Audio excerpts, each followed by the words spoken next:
그의 미래 여호와의 영 곧 지혜와 총명의 영이요 노력과 재능의 영이요 지식과 여호와를 경외하는 영이 강림하시리니 그가 여호와를 경외함으로 즐거움을 삼을 것이며 그의 눈에 보이는 대로 심판하지 아니하며 그의 귀에 들리는 대로 판단하지 아니하며 공의로 가난한 자를 심판하며 정직으로 세상의 겸손한 자를 판단할 것이며 그의 입의 막대기로 세상을 치며 그의 입술의 기운으로 악인을 죽일 것이며 공의로 그의 허리띠를 삼으며 성실로 그의 몸의 띠를 삼으리라. 그때 이리가 어린 양과 함께 살며 꿀렁이 어린 염소와 함께 누우며 송아지와 어린 사자와 살찐 짐승이 함께 있어 어린아이에게 끌리며 암소와 곰이 함께 먹으며 그것들의 새끼가 함께 엎드리며 사자가 소처럼 풀을 먹을 것이며 젖먹는 아이가 독사의 구멍에서 장난하며 젖된 어린아이가 독사의 꿀에 손을 넣을 것이다. 함께 읽겠습니다. 내 거룩한 산 모든 곳에서 해됨이 없고 사람도 없을 것이니 이는 물이 바다를 덮음같이 여호와를 아는 지식이 세상에 충만할 것임이니라. 아멘. 네. 오늘부터 하나님 나라를 누리다 시리즈 5번째 챕터가 시작됩니다. 열방에 임한 하나님 나라라는 주제로 오늘부터 4주 동안 말씀을 나누려고 합니다. 오늘은 첫 시간으로 물이 바다를 덮음같이 라고 하는 제목으로 하나님의 말씀을 나누겠습니다. 요즘 사회적인 문제와 또한 사회적으로 주목하는 부분들이 청년들에 대한 부분입니다. 일을 하지도 않고 일을 구하지도 않고 일을 원하지도 않는 청년들을 쉬었음으로 분류를 하고 있더라고요. 쉬었음. 이렇게 쉬었음이라고 분류하고 있는 청년의 수가 70만 명에 달한다고 합니다. 다큐멘터리에서 다루어지고 있는 것들도 있고요. 곳곳에서 이런 70만 명이라고 하는 사실 큰 숫자이죠. 적지 않은 이 숫자와 함께 많은 청년들의 삶을 주목하고 있는 것들이 보도되고 있습니다. 청년들의 삶을 보면 이제 오후쯤에 일어나서 밥을 먹고 넷플릭스를 보고 게임을 하고 적당한 운동을 하면서 하루를 보내는 많은 부류가 있고요. 또 한 부류에서는 아침에 일어나자 도서관을 가서 준비하면서 공부하면서 시간을 나름대로 보내는 청년들의 모습도 등장합니다. 어쨌든 이 많은 분류 속에 공통된 점이 무엇이냐면 이들의 마음속에 자신을 실패자 혹은 낙오자로 생각하고 있다고 하는 인식이죠. 무언가를 준비하긴 하지만 그럼에도 불구하고 나는 실패자다. 이 세상 가운데 설 수 있을까라고 하는 불안함과 두려움을 가지고 삶을 살아가는 청년들이 70만 명이나 된다고 하는 것은 우리가 주목해 볼 만한 지금의 이슈입니다. 일도 일이지만 청년들에게 희망이 없다는 것 아닐까요? 삶을 꿈꿀, 미래를 바라볼 희망을 잃어버린 채 그저 주어진 오늘 하루를 겨우 살아내는 그러한 참 버거운 모습들이 청년들의 인생 속에 보여지고 있습니다. 첫 직장, 부푼 가슴을 안고 첫 직장에 들어가는데요. 많은 청년들이 퇴사를 한다고 하죠. 근데 그 청년들이 첫 직장의 근속 기간을 조사했을 때 평균적으로 1년 6개월이라고 해요. 첫 직장에 들어갔을 때 근속 기간이 1년 6개월. 그리고 첫 직장을 퇴사하고 나서 다음 직장에 들어가는 기간이 굉장히 길다라고 보도되고 있습니다. 가장 큰 이유가 무엇인가라고 했을 때에 근로 여건에 대한 불만족이라고 하더라고요. 상당 부분, 아주 많은 퍼센테이지가 내가 생각했던 것과 다른 그 근로의 환경과 여건이 내게 만족이 되지 않는 부당하게도 느껴지는 그러한 환경 속에서 많은 청년들이 퇴사를 한다고 합니다. 직장을 다니고 있는 청년들에 한해서도 조사를 했을 때에 자신이 다니는 직장과 그 일에 대한 만족도가 높아서 지속하는 것이 아니라 많은 사람들은요 불만이 있지만 내 직장에 대한 불만을 가지고 있지만 여기를 떠나게 된다면 훨씬 더 큰 그러한 난관에 부딪히고 더 정글로 들어가게 된다라고 하는 그 인식 속에서 버텨내는 청년들이 상당하다라고 보도되고 있습니다. 많은 청년들에게 다니고 싶은 직장이 없어진다라고 하는 것은 큰 이슈입니다. 물론 기성세대의 많은 사람들은 이런 청년들을 보면서 예전 같지 않다. 그냥 아무 데나 들어가서 열심히 일하면 되지라고 얘기하곤 합니다. 하지만 우리의 시대가 지났고 우리가 살아가는 이 청년의 시간 속에서 우리가 또 한 번 조명해 보아야 할 것은 무엇이냐면 참고 참지 않고의 문제, 직장 일터가 있고 없고의 그런 문제보다도 많은 사람들이 내가 이곳에서 꿈꿀 수 있는 미래가 없다라고 하는 것. 직장을 다니면서 전부는 아니겠지만 한두 명이라도 정말 닮고 싶다라고 하는 상사가 없는 것, 롤 모델이 없는 것, 저렇게 걸어가면 되겠구나라고 하는 리더가 없는 것에 대한 이 문제를 우리가 생각해 보지 않을 수 없습니다. 세계적으로도 사실 전쟁이 지속되고 있죠. 우크라이나와 러시아 전쟁, 이스라엘과 하마스 전쟁이 생각보다 길게 이어지고 있습니다. 너무 길게 이어지면서 세계 정세가 참 암울하죠. 그곳에서 일어나는 많은 일들 때문에 사실 이곳에 있는 한국에까지도 여러 가지 면에서 경제뿐만 아니라 상황이 참 어려운, 녹록지 않은 그런 현실을 우리가 살아가고 있습니다. 이런 전쟁뿐만 아니라 여러 가지 외교의 문제와 북한의 문제와 이런 세계를 바라봤을 때 그 누구도 희망이 있다, 꿈꿀 수 있다라고 대안을 내놓는 사람은 없는 것 같아요. 참 암울한 현실 속에 어디를 봐도 참 미래가 없는 현실 속에서 많은 사람들은 질문할 것입니다. 과연 이 세상에 희망이 있을까라고 하는 많은 사람들의 마음속에 어찌 보면 나고자라고 하는 이 말이요, 비단 일을 찾지 않는 그 70만 명에 해당하는 청년들만이 아니라 많은 사람들에게 이미 깔려있는 그런 패배적인 의식이 아닌가 생각을 합니다. 세상을 바라보면서 희망이 있을까라고 하는 이 질문은 비단 오늘 우리만의 질문이 아니라 이사야 선지자의 때도 이사야가 동일하게 질문했던 그러한 말입니다. 암울한 현실 가운데 하나님 어디에 희망이 있습니까? 라고 했던 질문이라는 것이죠. 그렇기 때문에 상황과 환경과 시대의 차이는 있겠지만 그럼에도 불구하고 오고 오는 모든 인류가, 오고 오는 모든 사람이, 한국뿐만 아니라 전 세계를 살아가는 사실 모든 사람이 껴안고 질문하는 그 아우성이 바로 이 땅에 희망이 있습니까? 라고 하는 질문이 아닌가 생각합니다. 이 거대한 질문 앞에 하나님께서 이사야 선지자에게 일러주시는 말씀이 있습니다. 왜 암울한 현실을 살고 있는가? 왜 우리는 희망이 있을까라고 하는 그러한 참 정처 없는, 길이 없는 이러한 삶을 지속하는가에 대한 답을 이사야 선지자를 열 때에 우리에게 말씀하고 있습니다.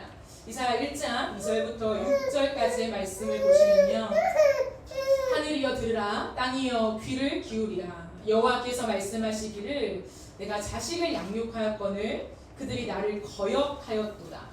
소는 그 임자를 알고 나귀는 그 주인의 구유를 알건만은 이스라엘을 알지 못하고 나의 백성은 깨닫지 못하는도다 하셨도다. 슬프다 범죄한 나라요, 허물진 백성이요, 행악의 종자요, 행위가 부패한 자식이로다. 그들이 여호와를 버리며 이스라엘의 거룩하신 이를 만홀히 여겨 멀리하고 물러갔도다. 너희가 어찌하여 매를 더 맞으려고 폐역을 거듭하느냐. 온 머리는 병들었고 온 마음은 피곤하였으며 발바닥에서 머리까지 성한 곳이 없이 상한 것과 터진 것과 새로 맞은 흔적뿐이거늘 그것을 짜며 싸매며 기름으로 부드럽게 함을 받지 못하였도다 라고 이야기합니다. 이사야가 하나님께 말씀을 받고 처음 하나님 이 희망 없는 시대에 왜 이렇습니까? 무엇이 원인입니까? 무엇이 문제입니까? 라는 아우성 속에 하나님이 그에게 알려준 첫 번째 말씀이 이 온 땅이, 사실 이스라엘뿐만 아니라 이 온 땅이 참된 왕을 알지 못하며 주인을 알지 못하며 사람이 좋아하는 대로 내가 옳은 대로 행한 그 죄의 결과다라고 말씀하고 있다는 것이죠. 그렇기 때문에 이 아픈 현실을 하나님께서는 이사야 선지자를 통하여서 말씀하시고 보여주시고 가슴속에 깨닫게 하시면서 이사야에게 사명을 주세요. 근데 이사야 6장에 보면 하나님께서 사명을 맡기시는데 그 사명은 무엇이냐면 하나님의 심판을 전하는 거예요. 참 아프죠. 이 시대 속에서 하나님의 그 아픈 마음을, 그 심판을 전하라라고 하는 겁니다. 그런데 보세요, 여러분. 그 상황 속에서 이사야는 하나님의 심판을 전해요. 그러나 이사야의 모든 외침에 가장 중심을 이루고 있는 것이 무엇인지 아십니까? 그것은 희망의 노래입니다. 자, 아이러니하죠. 하나님께서 이스라엘에게 보여주신 것은 이 시대의 암울함, 그래 맞다. 그리고 그 까닭은 오직 우리의 범죄함 때문이다. 하나님을 등지고 살아온 내가 옳은 대로 행하는 이러한 악한 본성 때문이다 라고 말씀하시며 이 온 땅에 하나님의 심판을 전하라고 했어요. 그런데 이사야는 그 심판과 함께 무엇을 전하냐면 희망의 노래를 전하고 있다라는 것이죠. 이사야를 보면서 우리가 꿈꿔야 될 것이 있습니다. 그것은 환경이 전혀 아니라고 할지라도 이 환경 속에서는 도저히 희망이 없다라고 할지라도 여전히 희망의 노래를 부를 수 있는 이유는 하나님의 약속을 믿기 때문이라는 것이죠. 하나님께서는 요나에게도 그러셨잖아요. 너희가 범죄했으니 너는 일어나서 이스라엘뿐만 아니라 저 니느웨로 가서 하나님의 심판을 전하라고 분명히 말씀했어요. 하나님이 요나에게 주신 것은 심판의 메시지였다는 거예요. 너희가 40일 뒤면 이 땅에 심판이 임할 것이다. 심판이 임할 것이다. 너의 죄에 대한 대가가 임할 것이다. 라고 외쳤지만 그 심판 안에 담긴 진짜 본 내용이 무엇입니까? 하나님은 너희를 사랑하시니 돌이켜라 라고 말씀하시죠. 심판을 받을 거야 어쩔 수 없어 라고 하는 것이 아니라 그 심판의 메시지를 전해주시는 하나님의 마음이 무엇인가 돌이키기를 원한다라고 하는, 그렇기 때문에 돌이키면 살 수 있다라고 하는 희망의 메시지가 담겨 있는 것이죠. 이사야 선지자는 하나님의 아픈 마음속에 흑암이 가득한 희망 없는 이 현실 속에서 온 땅을 향하여서 사실은 하나님의 본심을 전하는 거죠. 이게 선지자의 역할이죠. 하나님의 본심은 우리를 사랑하시니 제발 우리의 이기적이고 악한 본성을 내려놓고 여호와께로 돌아와라 라고 하는 일관된 그 마음을 가지고 전하고 있는 것입니다. 여러분, 오늘 이사야가 부르고 있는 이 노래는 무엇입니까? 본문 1절에 보시면 이새의 줄기에서 한 싹이 나며 그 뿌리에서 한 가지가 나서 결실할 것이요 라고 얘기하고 있습니다. 이사야 11장은 메시아로 이 땅에 오실 예수님을 예언하는 그런 말씀입니다. 한 싹이 어디에서 나온다고 얘기합니까? 이새의 줄기에서 나온다고 하죠. 이새가 누구입니까? 다윗의 아버지이죠. 근데 성경에서 이새의 줄기, 이새의 아들로 비유되는 사람은 항상 다윗이었어요. 여러분, 이것은 제2의 다윗으로 오실 예수님을 예표하는 거거든요. 다윗은 누구입니까? 한 나라의 왕이죠. 그러므로 지금 이 구절은 온 세계, 온 열방의 진정한 왕이 되시는 예수 그리스도가 이 땅에 오실 것을 예언하시는 말씀으로 이해할 수 있습니다. 근데 여기서 보면 이새의 줄기라고 하죠. 줄기라고 하는 것은 나무를 다 베고 난 다음에 남는 그루터기를 의미합니다. 그루터기.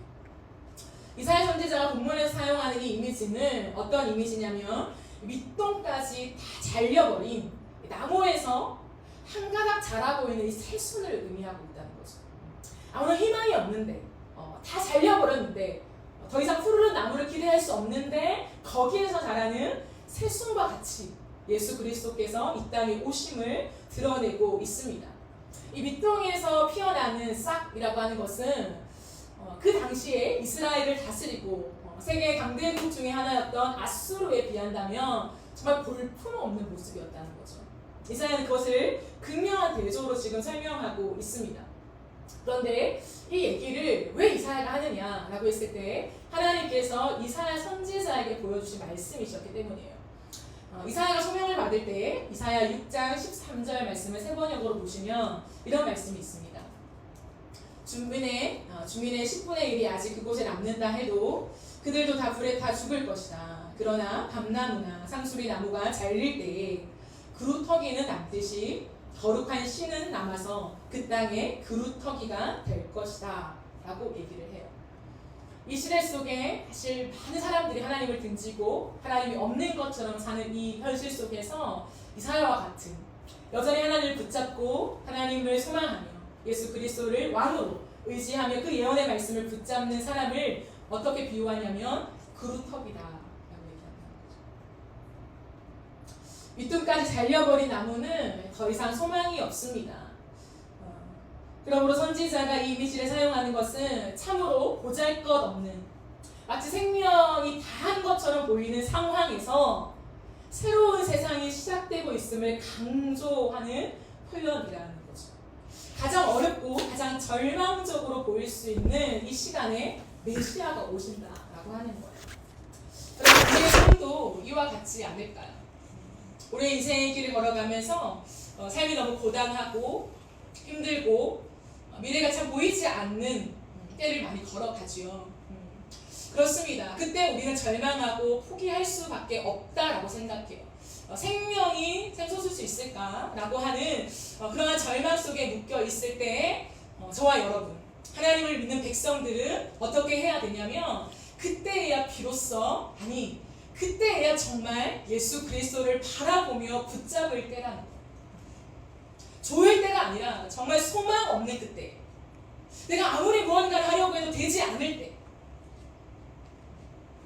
내가 오늘 땀을 흘려서 내일을 그릴 수 있을까라고 하는 그 막연함이 내 삶에 가득할 때, 그 안개밖에 없을 때, 뭔가 선명한 것이 아무것도 없는 그때에 하나님의 자녀들, 하나님의 백성들은 그때야말로 진짜 예수 그리스도를 바라보아야 할 때라는 거죠. 그때야말로 무릎 꿇고 하나님을 향하여 기도해야 할 때라는 거예요. 그때 기도하지 않으면 누가 기도하겠습니까? 그때 희망을 노래하지 않으면 누가 이 땅에서 희망을 노래하겠냐는 거죠. 이처럼 아주 작고 연약해 보이는 순간에 우리가 또렷하게 기억해야 될 분은 예수 그리스도입니다. 상황과 현실을 바라보며 낙담하지 마십시오.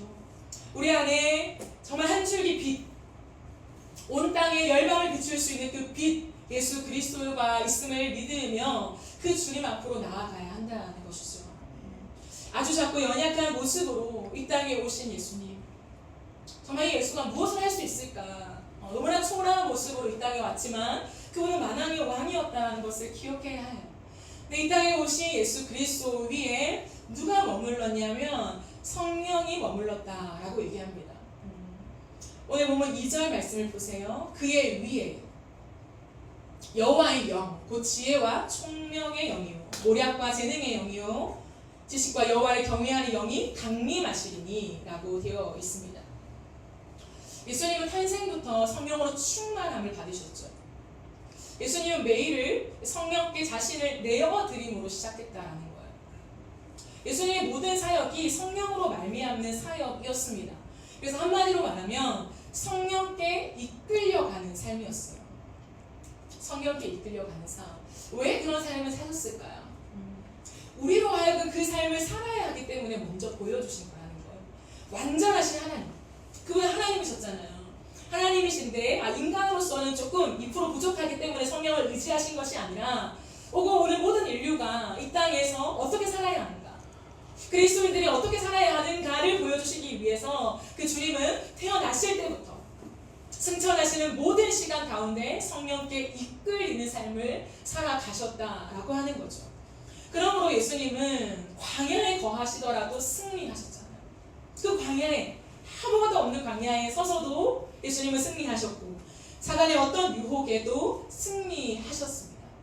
오늘날 주님이 계속 우리에게 말씀으로 권면하시고 선포하세요. 그게 뭐냐면 그리스도인들은 이미 승리했다라는 거예요. 막연한 승리를 그냥 바라보고 승리했을 거야, 승리할 수 있을 거야 라고 하는 자기 체면으로 살아가는 것이 그리스도인이 아니라 이미 승리했음을 누리는 자로 이 땅을 걸어가는 것이 그리스도인이라고 말씀하세요. 그런데 왜 우리가 그것을 누리지 못하냐? 성령을 의지하지 않기 때문이야. 우리의 삶에서 여전히 하나님을 바라보지만 그 주님을 바라보고 자 열심히 해볼게요, 오늘 믿음으로 내가 살아볼게요 라고 하는 하나님과 분리된 삶을 지속하기 때문에 그 승리를 누릴 수 없는 거야. 알긴 알지만 승리한다라고 성경은 말하고 있지만 내 삶에는 좀처럼 그 승리가 누려지지 않는 거죠. 근데 예수님이 보여주셨어요. 그렇게 바쁜 삶, 분주한 삶, 쉴 틈 없는 삶을 매일매일 지속한 예수님, 얼마나 많은 노동력이 흘러갔겠습니까? 날마다 눈을 뜨면 사람을 만나고 치유하고 고치고 함께하고 이 모든 삶을 지속하셨지만 예수님은 항상 기도하셨고 하나님을 의지하며 그 성령의 도우심을 구하며 살아가셨다라고 하는 거죠. 그러므로 우리도 성령 충만을 위해서 기도해야 합니다. 겸손하게 기도를 해야 해요. 제가 언젠가 여러분께 나눈 적이 있죠. 기도하지 않는다는 것은 내 힘으로 살겠다는 거예요. 기도하지 않는다는 것은 내 힘으로 잘 살아진다라고 하는 또 다른 믿음을 갖고 살아가는 거죠. 그러므로 우리는 성령 충만을 위해 기도하며 우리의 열심만이 아니라 하나님의 영에 이끌리는 인생이 되게 해달라고 기도해야 합니다. 그런 사람의 특징이 있어요. 날마다 성령의 도우심을 구하고 성령에 이끌리는 삶을 지향하는 사람. 하나님 내 힘만이 아니라 성령의 도우심이 없이는 내가 살아갈 수 없기 때문에 주님을 의지합니다 라고 하는 사람의 특징이에요. 그것은 오늘 보면 2절 3절을 한 번 더 보시겠습니다. 2절 끝에 보면 여호와를 경외하는 영이 강림하시리니 3절 그가 여호와를 경외함으로 무엇을 잡는다고 말합니까? 즐거움을 삼을 것이며 라고 얘기를 해요. 성령에 충만하여서 성령에 이끌리는 삶을 살아가는 사람들의 특징이 무엇이냐면 하나님을 경외하는 즐거움 속에 살아간대요.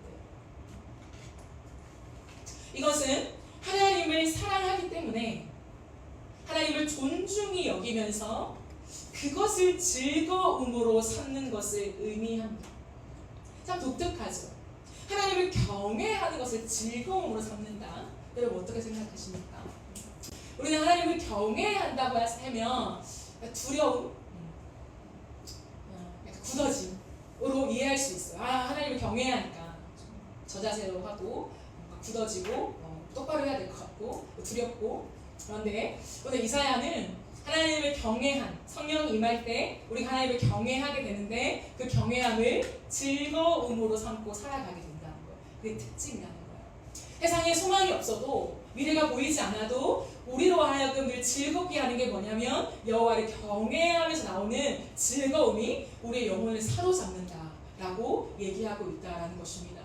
그러면 하나님을 경외함으로 오는 즐거움을 경험하신 적이 있으십니까? 하나님을 깊이 존중해 드릴 때 정말 그 자세를 낮추고 겸손하게 날마다 하나님을 의지함으로 말미암아 오는 즐거움을 누려본 적이 있으세요?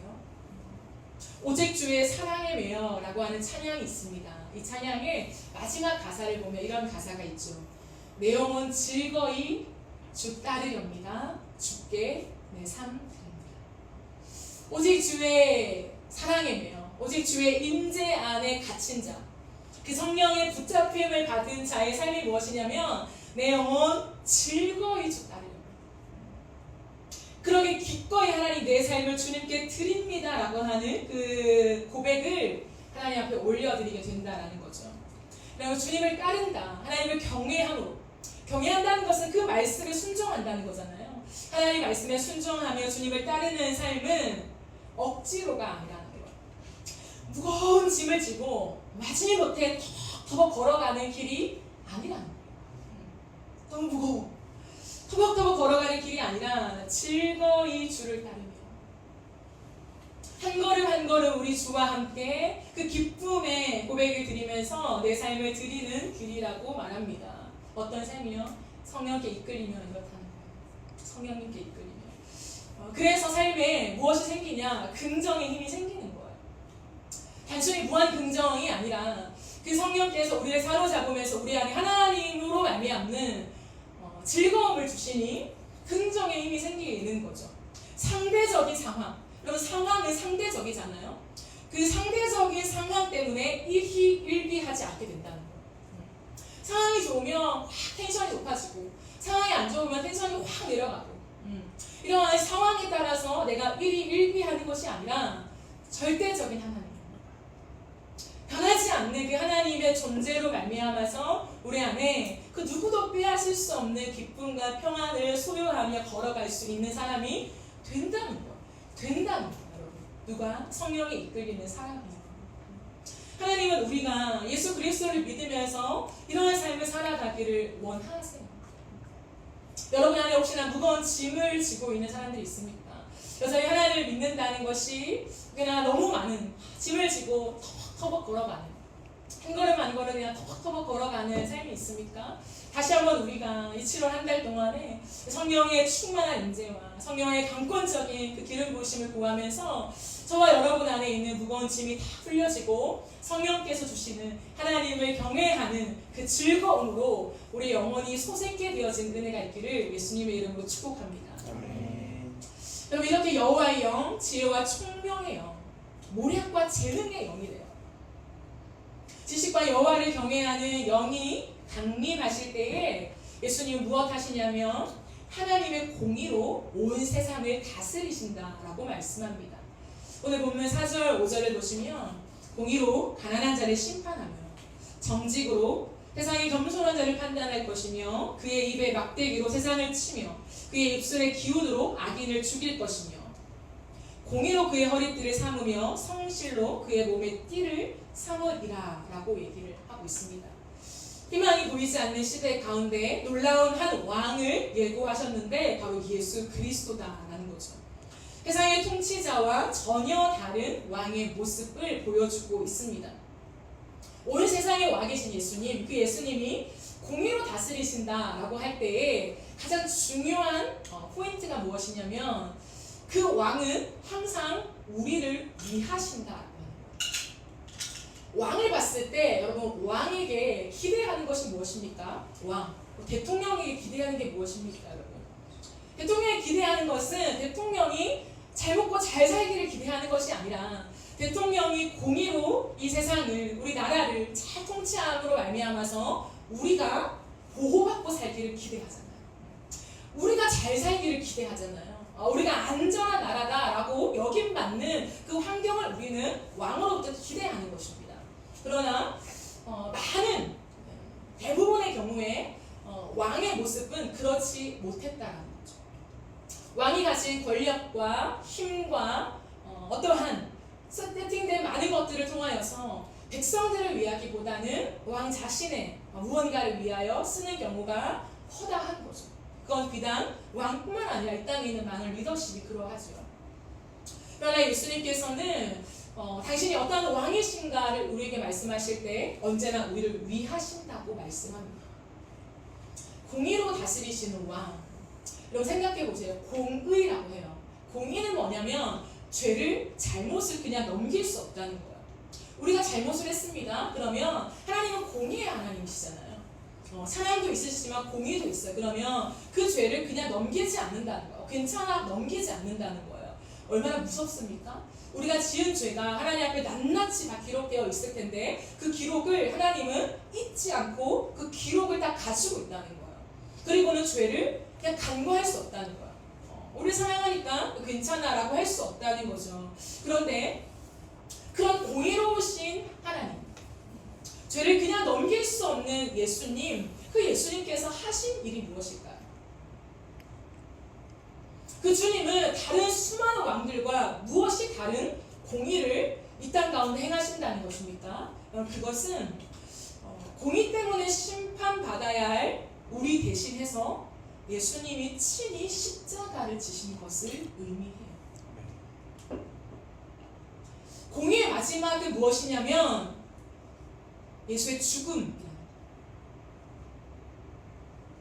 공의라고 한다면 내가 재판관의 입장에 서서 사람들의 죄를 판단하는 거죠. 정확한 기준과 함께 이 사람은 옳아, 틀렸어, 이 부분, 이것은 맞지 않아 라고 하는 날카롭게 그 부분들을 정확하게 판단해서 거기에 맞는 형을 내리는 것이 사실 공의로운 재판장이라고 우리는 얘기한다는 거죠. 이 땅의 모든 왕은 그랬어요. 공의라고 하는 것은. 그런데 유일무이하신 그 예수께서 이 땅에 오셔서 공의를 행하신다는 것은 주님은 재판관으로 앉아 계시죠. 그러나 우리의 죄를 보고받으면서 그 죄를 바라보면서 이것은 이런 대가, 형은 몇 형이라고 주님이 결판을 내시는 것이 아니라 그 모든 죄를 어떻게 해요? 다 긁어 모으는 거예요. 너의 짐, 너의 죄, 너희가 지은 잘못, 하나님을 거부한 건 어떤 죄라도 모든 것을 내 앞에 다 쏟아내라. 그 죄의 목록을 다 쏟아내게 하신다는 거예요. 다 거두십니다. 다 거둔 다음에 어떻게 하냐면 이 죄를, 이 짐을, 이 무겁게 우리가 평생 짊어지고 온 이 짐을 당신의 어깨에 다 짊어지고 십자가 위에 달려서 자신이 죄인으로 이 세상의 모든 생명을 마감했다는 거죠. 죽으셨다는 것입니다. 이러한 왕이 어디 있습니까? 공의라고 하는 이유 때문에 냉정하고 날카롭게 사람을 대하는 것이 아니라 공의 때문에 대신 죽어주신 예수의 사랑, 그게 진정한 공의라고 주님 말씀하고 있다는 거죠. 참 놀랍죠.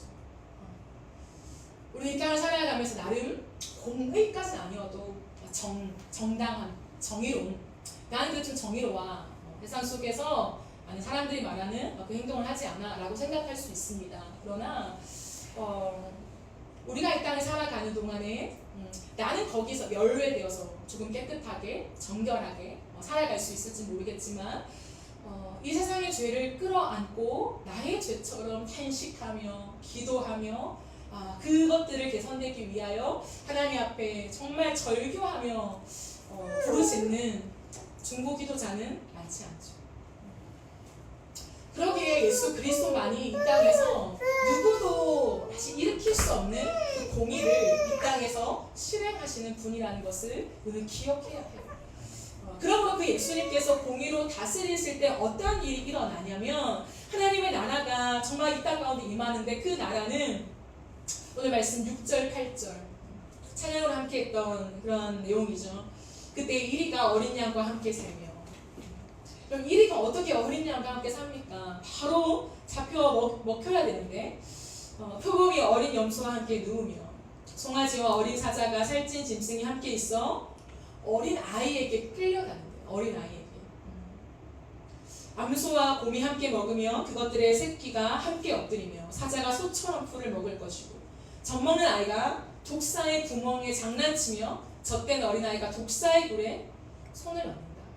해함이 없다는 거죠. 그럼 이 나라가 뭘까요?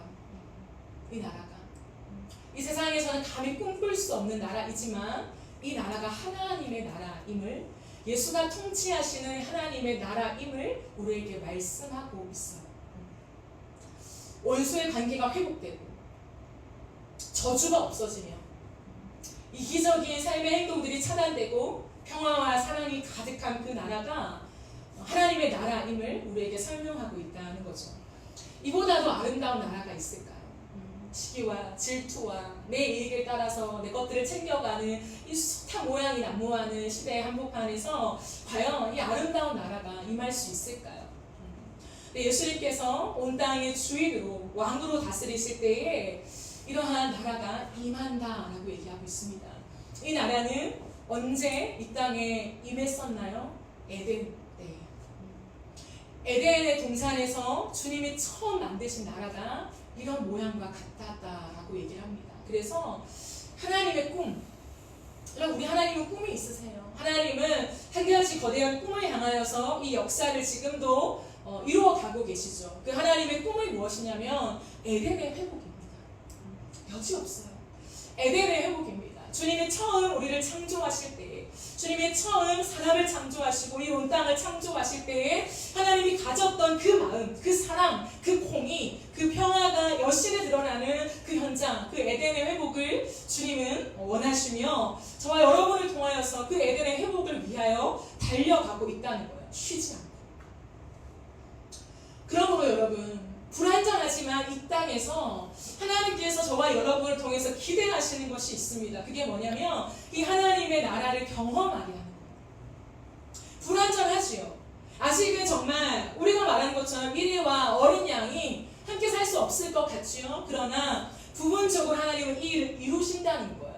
언제 가장 먼저 이루셨습니까? 복음이 유대 땅에 임했을 때에 유대인과 이방인 사이에서 정말 너희는 동물과 같아, 너희는 개와 같아 라고까지 선을 그으면서 사람을 굉장히 무시하고, 아니 사람 취급조차 하지 않았던 그들의 관계가 정말 이리와 어린 양과 같았던 물고 뜯는 그 관계가 복음 안에서 회복되어서 유대인과 이방인이 한 공간 안에, 한 교회 안에 동일한 성도로 인정받고 존중받으면서 살게 된 것이 아닙니까? 그게 초대교회의 첫 교회의 모습이라는 거죠. 그러므로 어디에서 이 하나님의 나라를 꿈꾸며 경험하고 맛볼 수 있습니까? 교회요. 저와 여러분의 삶이요. 그것밖에 희망이 없다고 주님 말씀하신다는 거예요. 아니 조금 더 적극적으로 말하면 저와 여러분이야말로 이 땅의 희망이라고 주님 말씀하고 있다는 거예요. 왜요? 우리는 여전히 부족하지만 우리 안에 이 완전한 하나님의 나라를 끌고 가시는 예수 그리스도가 계시니까요. 우리는 약합니다. 우리는 더 나은 사랑을 할 수 없는 부족한 사람들이에요. 그렇기 때문에 성령의 도우심을 힘입어 기도하며 나아갈 때 그 성령이 우리를 사로잡아서 우리 안에 우리가 믿고 따르기를 즐거워하는 그 예수의 성품과 삶의 자세가 우리로 하여금 사라지게 만드는 은혜를 주시는 거예요. 그래서 살게 되는 거죠. 여러분 원수를 용서해야만 해 라고 해서 용서할 수 있는 사람이 누가 있겠습니까? 어떤 성자가 정말 극악한 일을 저지른 그 죄인들을 용서할 수 있겠습니까? 한두 번이지요. 그러나 우리 안에 예수께서 왕으로 자정하시고 다스리실 때에 원수를 용서하게 되는 일들이 만나는 거예요. 물론 바로 되지 않을 수 있죠. 그러나 그 원수를 용서하기 위해 하나님 앞에 기도하고 하나님의 사랑을 다시 한번 내가 경험하며 나아갈 때 나도 모르게 내 죄가 보이면서 내가 하나님 앞에 얼마나 많은 탕감을 받은 사람인지를 깨닫게 되면서 다른 사람의 죄를 탕감해주게 되는, 또 용서해주게 되는 그런 일들이 이 땅 가운데 이루어진다라고 하는 거예요. 그것을 주님 마지막 재림하실 때까지 저와 여러분에게 맡기셔서 그 나라를 이 땅 가운데 맛보게 하면서 여러분 더 온 열방을 향하여 이 복음과 이 하나님의 나라를 꿈꾸는 자들이 일어나기를 주님은 기대하고 계시다라는 거죠. 언제 이 일이 일어나게 될까요? 언제 왕성하게 이러한 하나님의 나라, 정말 말이 안 되는 이리와 어린 양이 함께 뒹구는 이 놀라운 화해의 역사가 일어나게 될까요? 오늘 마지막 9절입니다. 9절 말씀이죠. 내 거룩한 산 모든 곳에서 해됨도 없고 상함도 없을 것이니 이는 물이 바다를 덮은 같이 여호와를 아는 지식이 세상에 충만할 것이니라 라고 얘기를 해요. 여호와를 아는 지식이 온 땅에 가득할 때 가능하다는 거예요. 이것은 단순한 지식을 의미하지 않습니다.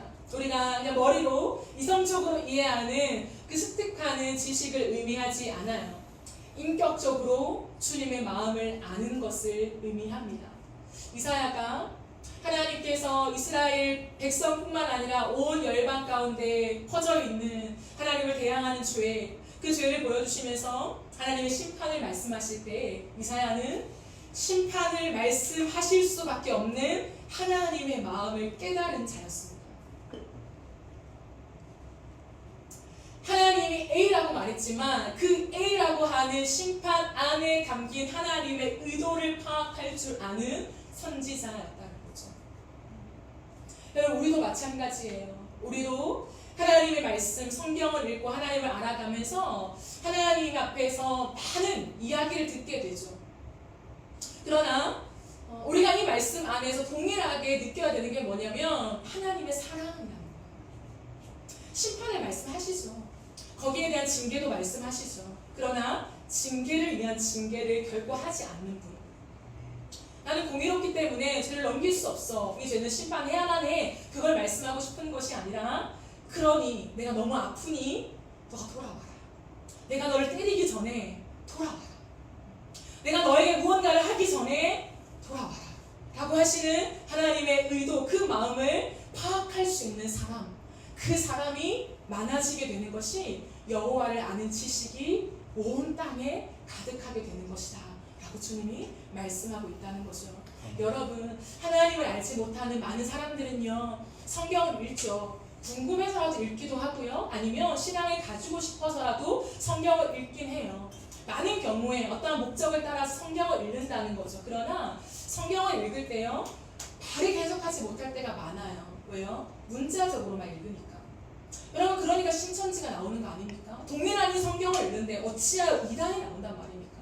우리랑 똑같은 성경책을 읽고 보고 우리보다 더 열심히 연구해요. 줄을 끊고 연구하고 가르치고 달달 외우고 암송을 기가 막히게 하는데 어찌하여 이만희를 섬긴단 말입니까? 여러분 이것은요 놀라운 일이죠. 정말 놀라운 일입니다. 왜 그러냐면 이 안에 담긴 하나님의 진짜 마음을 알지 못하기 때문이에요. 이것을 취하고 이용하여서 나를 위한 무언가를 만들려고 하는 거죠. 그러므로 여러분 우리가 성령 안에서 기도하며 이 말씀을 바르게 해석하면서 이 땅 가운데 알려줘야 되는 게 뭐냐면 이 성경 지식이 아니라 하나님의 마음이라는 것을 기억해야 돼요. 그걸 누가 할 수 있는가? 성령을 받은 예수를 진짜 믿는 저와 여러분만이 할 수 있는 거라는 거예요. 그래서 이 말씀 안에 사실 이 구절 안에 하나님의 마음은 이래요 라고 하는 것을 알려줘야 돼요. 그게 선지자들이었죠. 특별히 예레미야도 그랬습니다. 예레미야가 끝없는 주의 심판을 그들에게 말씀하시며 하나님의 뜻은 변하지 않는다. 우리는 망하게 될 것이다. 우리는 바벨론에 끌려갈 수밖에 없게 될 것이다 라고 하는 사실을 정확하게 얘기합니다. 그걸 돌이키지 않아요. 그러나 예레미야가 강조하는 말씀이 무엇입니까? 근데 기억해야 될 것이 있다. 하나님의 본심이 무엇이냐면 우리를 망하게 하시는 것이 아니라 우리를 위하시는 것이며 우리를 구원하시는 것임을 잊지 말라라는 말씀을 끝없이 해요. 아픈 이후에 우리를 회복할 것이다. 그러니 그 하나님을 붙잡고 우리가 이 시간들을 잘 견디고 지나가자라고 하는 것이 사실 예레미야의 그 긴 40년 넘는 시간 동안에 예레미야가 외쳤지만 사실은 중심 사상이 그거예요. 하나님이 우리를 사랑하십니다. 이걸 알지 못하면 무서운 얘기죠. 야 우리가 자칫 잘못하면 하나님께 징계를 받겠네? 잘해야 되네? 그래서 유대인들이 붙잡은 게 무엇입니까? 율법이죠. 율법의 조항을 613개를 쫙 만들면서 무시무시한 하나님, 여차하면 우리를 치실 수 있는 그 하나님, 공의로우신 하나님의 우리가 믿는 하나님이니 우리는 율법 조항을 쫙 만들어서 하나님의 눈밖에 나지 않도록 율법을 잘 지키자. 그런데 예수님이 오셨을 때 가장 먼저 적나라하게 주님이 경고하시고 주님이 정말 혼내신 그 대상이 누구입니까? 유대인이죠. 왜요? 어찌하여 너희는 율법만 가르치고 율법 안에 있는 내 마음을 가르치지 않았냐? 너희 어찌하여 형식만 가르치고 내 말 그대로만 옮기고 내가 말하는 그 말 안에 담긴 내 마음, 내 눈물, 내 백성을 지금까지 이토록 기다리고 참고 사랑하는 이 내 가슴, 이 심장을 왜 너희는 율법과 함께 전하지 않았냐? 라고 하는 맹렬한 하나님의 혼내심이 유대인에게 있었잖아요. 여러분 이것입니다. 우리가 일어서야 하는 것이 무엇이냐면 주님은 우리에게 기대하십니다. 우리 바다를 덮음같이 여호와를 아는 지식이 충만하게 이 땅에 덮여야 하는데 구석구석마다 정말 우리 바다를 덮음같이 안 미치는 곳이 없이 안 닿는 곳이 없이 여호와를 아는 지식이 온 땅, 온 민족, 온 족속에게 미쳐야 하는데 그 여호와를 아는 지식이 무엇이냐? 하나님의 지독한 사랑이라는 것. 아들을 죽기까지 내어놓은 그 하나님의 마음, 그 아비의 사랑, 그 어떤 것도 거둘 수 없는 차라리 내가 모든 죄를 다 지고 죄인이 되겠다고 나서신 죄를 알지도 못하신 그 하나님의 선택하신 그 모든 행하심을 우리로 하여금 온 세상에 전하라고 사명을 주신 거예요. 마음을 전하는 자. 그럼 마음을 모르는데 마음을 어떻게 전합니까? 절대 못 전하죠. 그 마음을 아는 자가 되어야 한다는 거죠. 그러므로 여러분 우리가 해야 할 일이 한 가지 있습니다. 그렇다면 우리가 해야 할 일은 무엇일까요? 그것은 그날을 바라보며 소망의 길을 만드는 것입니다. 하나님의 나라를 바라보며 오늘 이곳에서 소망의 길을 만드는 사람이 되어야 합니다.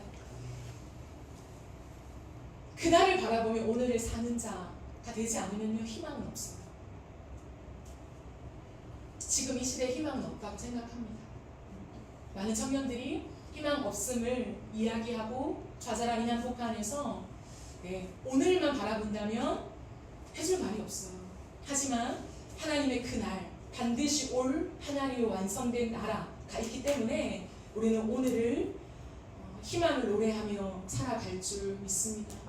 사랑하는 여러분, 그러므로 여러분이 서 있는 자리에서 예수님의 소망을 노래해 주십시오. 오늘의 현실과 상황만 바라보고 세상과 똑같이 이 세상은 그래 미래가 없고 희망이 없어, 녹록지 않지, 힘들지 로 똑같은 삶을, 똑같은 말을 내뱉지 말고 여러분이 서 있는 각자의 자리에서 희망이 없고 광야와 같고 안개가 자욱한 그 여러분의 현실 속에서 예수의 소망을 노래해 주십시오. 이것이 주님이 우리에게 맡기신 사명입니다. 우리가 이 꿈을 품고 살아갈 때에 우리 작은 한 사람, 정말 미약한 한 사람이지만 그런 저와 여러분을 통해서 하나님의 나라가 임할 것입니다. 이 믿음을 가져야 해요. 그래서 우리는 어떤 사람이냐? 꿈꾸는 사람이 되어야 합니다. 우리는 꿈꾸는 사람이에요, 여러분. 소망의 길을 만드는 사람이에요. 오늘 힘드십니까? 그러나 오늘 소망의 씨를 심는 사람이 있어야 우리의 다음 세대가 그 소망의 열매를 따먹죠.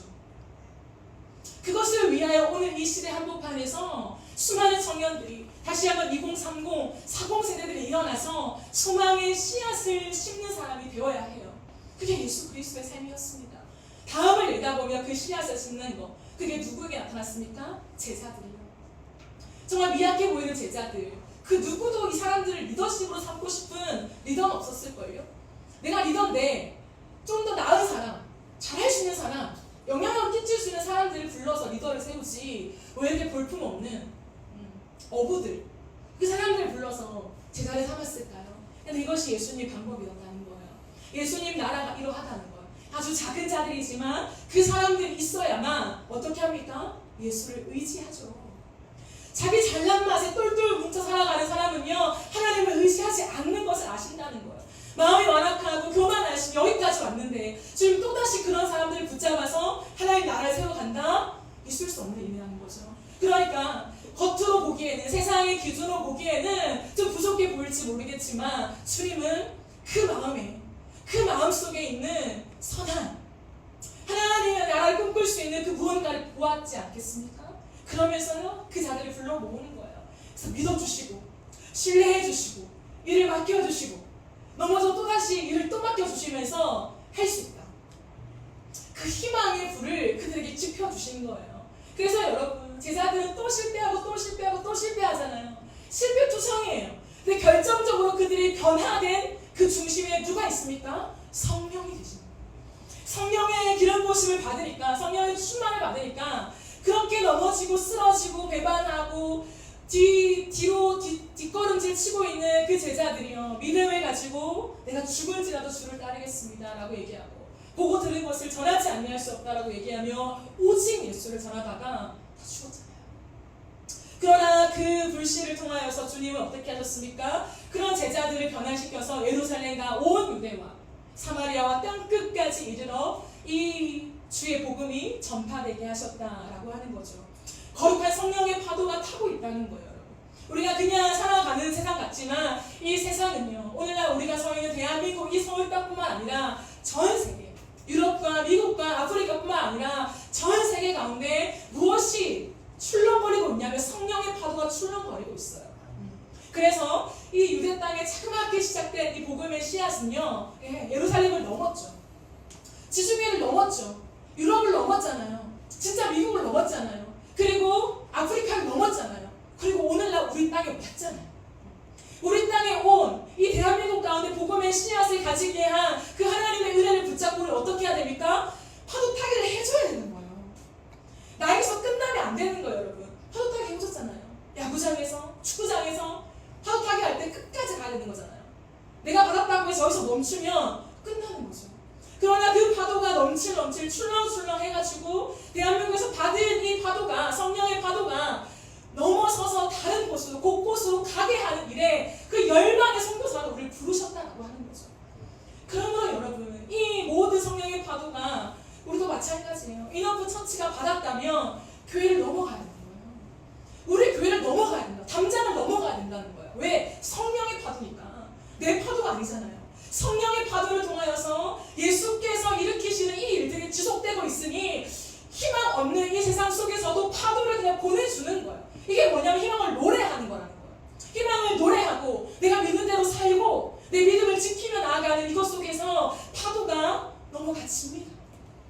이 일로 하나님 우리를 부르셨어요. 그러므로 하나님의 나라를 꿈꾸는 자들이 일어나야 합니다. 수많은 청년들, 70만 명 그 이상의 청년들이 희망을 잃어버렸지만 아니요.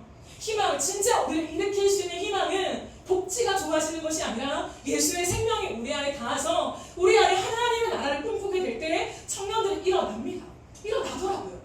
가슴 속에 불이 붙어서 눈빛이 변하고 삶의 태도가 변하면서 예수 닮은 사람으로 가길 원하는 그 마음속에 삶을 던지던데요. 그게 청년들의 힘이라는 거예요. 다시 한번 그 힘이, 그 성령의 파도가 우리를 덮쳐서 뭔가 정체되어 있고 아니 후퇴하고 있고 희망이 없다라고 쩔쩔매고 있는 이 시대 한복판에 성령의 바람이 불어서 청년들의 가슴 안에 하나님 나라를 꿈꾸고 이타적인 삶을 지향하며 내가 못 살지만 그럼에도 불구하고 다른 사람에게 곁을 내줄 수 있는, 자 목요일날 얘기했잖아요.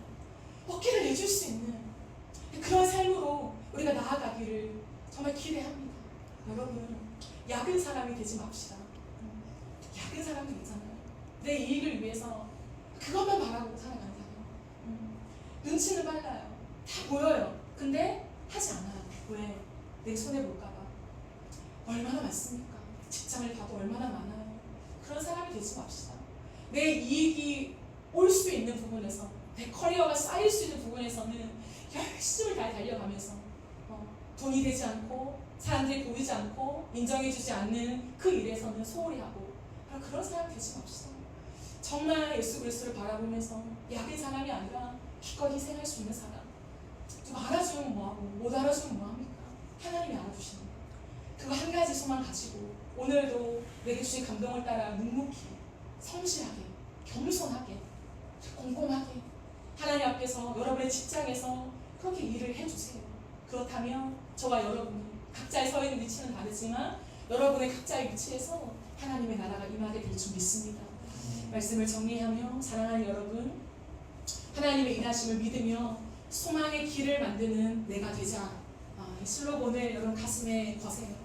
내가 소망의 길을 만드는 사람으로 이 땅을 살아가야지 라고 생각하며 다시 한번 우리가 일어나 약해 보이지만 그러나 강한 저와 여러분을 통하여서 이 땅의 성령의 파도가 멈추지 않고 우리의 지경을 넘어서 교회를 넘어서 이 온 열방 가운데 퍼져가기를 예수님의 이름으로 축복합니다. 아멘. 우리 함께 찬양하고 기도하는 시간 가지도록 하겠습니다.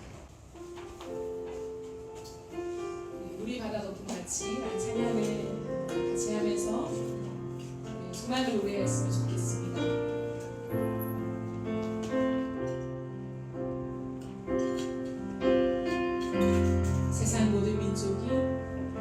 세상 모든 민족이 구원을 얻기까지 쉬지 않으시는 하나님, 주의 심장 가지고 우리 이제 일어나 주 따르게 하소서. 주 따르게 하소서.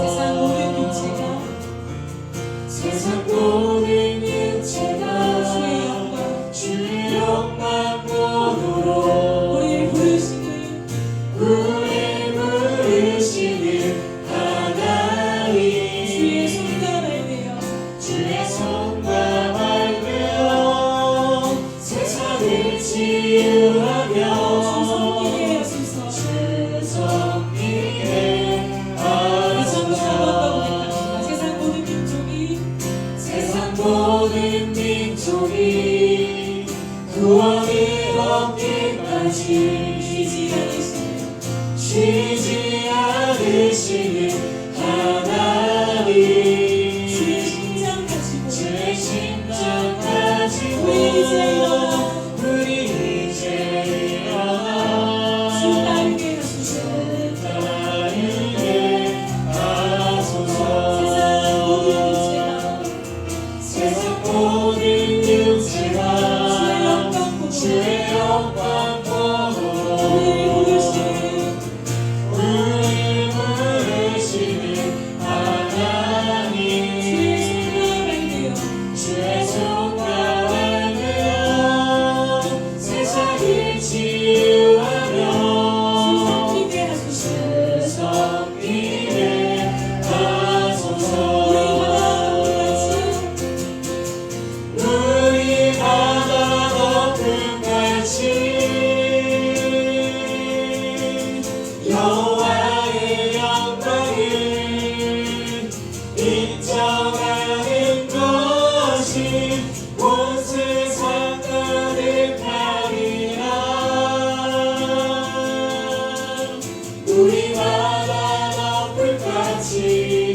우리 바다 덮음같이 우리 바다 덮음같이 보리라 그날에 보리라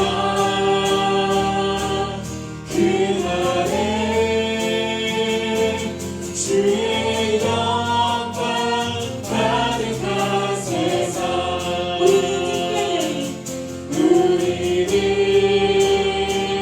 듣게 되리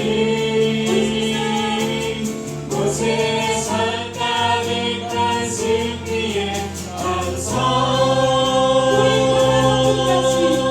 우리 바다 덮음같이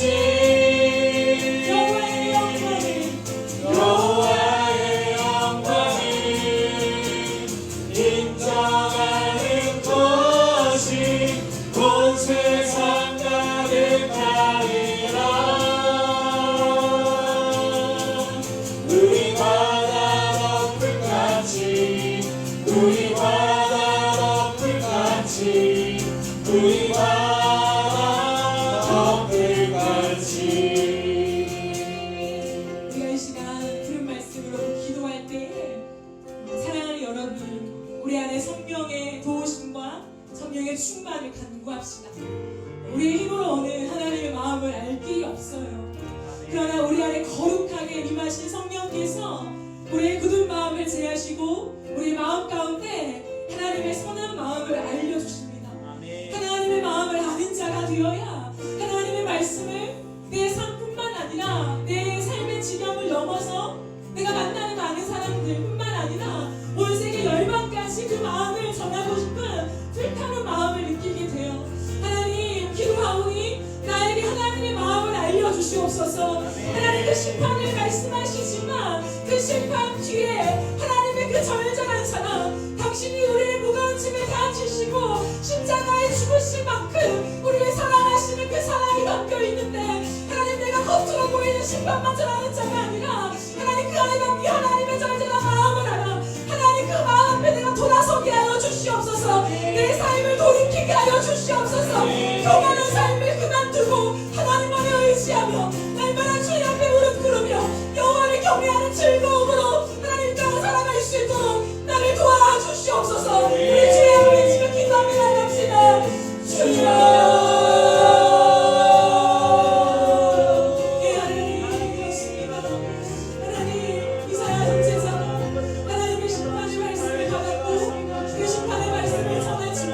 하나님의 그 심판을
그런 교회가 되게 하여 주시옵소서. 하나님 이런 마인드를 가지고 다음 세대를 세워가며 우리 교회를 통하여 다음 세대가 하나님 복음만이 바르게 설 수 있도록 우리 교회를 사용하여 주시옵소서. 우리 주의 한 분의 기도하며 나가겠습니다. 주여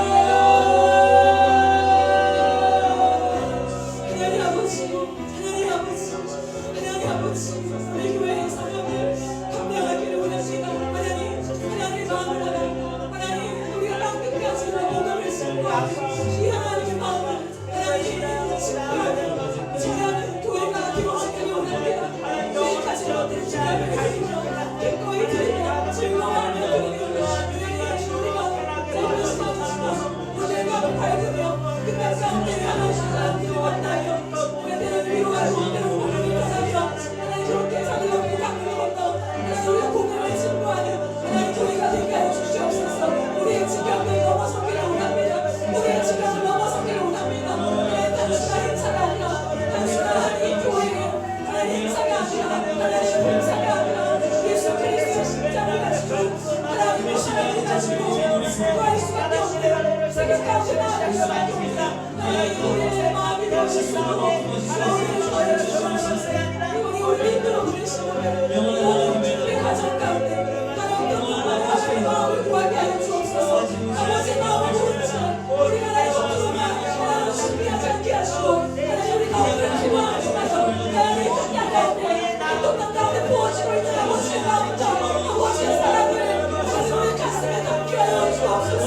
아버지의 가슴이 없는데 우리가 언제 나아가 무엇을 전할 수 있겠습니까? 사람의 마음을 이해하시면서 우리 하나님 사랑을 해주시며 하나님 그들을 향해 있는 하나님 주의 마음을 주의 눈물을 가지고 주의 가운데 진정을 우리 하나님 그 마음을 쓰고 주여 그를 하여 주시옵소서. 주여 이 성경을 하나님 자꾸들이 일어나게 하여 주시고 일장하게 하시고 주어지게 하여 주시고 영동치 않은 삶이 한 번이지만 어둠을 가고 기꺼이 하나님 그 삶을 들어 하나님 우리 안에 동참하게 해주시고 하나님 우리 성경을 하여 주옵소서. 세상에 주시옵소서. 소망과 희망을 노래하는 자리로 우리를 세워주시옵소서. 우리가 가는 것같이 여호와를 주시시고 온 세상에 하나님 주 믿습니다.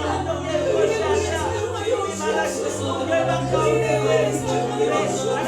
우리의 위에 사용하여 주옵소서. 하나님 주시옵소서. 하나님의 공헌한 사랑을 십자가로 은혜를 하는 자로 우리 감사의 삶을 소개하여 주옵소서. 부족한 자를 찾기를 문제만 주시고 하나님 다루시옵소서. 인도하시옵소서. 사랑을 주시옵소서. 하나님 감사합니다. 우리에게 말씀을 통하여 예배를 통하여 하나님의 마음을 알고 하나님의 마음을 함께 노래하게 하시니 감사를 드립니다. 하나님 세상을 살면서요 여러 가지 환경과 상황과 지침과 고뇌임 속에서 우리의 약한 본성들이 참 많이 올라오는 것을 경험합니다. 하나님의 그 성품과 사랑과 희생과 그 많은 복음의 증거들을 가지고 있음에도 불구하고 참 많은 상황 속에서 우리 완악한 마음이 툭툭 튀어나와 하나님의 나라를 꿈꿀 수 없는 우리의 마음에 막힘을 줄 때가 얼마나 많은지 모르겠습니다. 그러나 하나님 그러기에 더 기도하겠습니다. 그러기에 더 성령을 구하며 성령이 이끄시는 삶을 살기 위하여 기도에 무릎을 꿇겠습니다. 우리의 기도를 사용하셔서 우리의 마음 가운데 하나님의 마음을 부어주시고 그 죄를 끌어안고 당신이 친히 죽으신 그 십자가를 깊이 묵상함으로 한 그림자라도 닮을 수 있도록 우리의 삶에 조금이라도 그 사랑을 흘려보내고 보여줄 수 있도록 하나님 우리를 도와주시고 인도하여 주시옵소서. 하나님 우리가 서 있는 이 세상 한복판에서 희망을 노래하는 자들로 서겠습니다. 세상은 암흑하고 미래는 암울하며 우리가 기대할 것들이 많이 없어 보이는 이 현실 속에서도 세상과 똑같이 우리가 노래하지 않고 하나님 나라를 꿈꾸며 소망을 노래하는 자로 서겠습니다. 우리의 삶 속에 함께하여 주시고 하나님 오늘 우리 현실만을 바라보는 것이 아니라 미래를 바라보며 소망의 씨앗을 심을 때에 우리를 통하여 하나님 다음 또 다음 생명력이 이어지며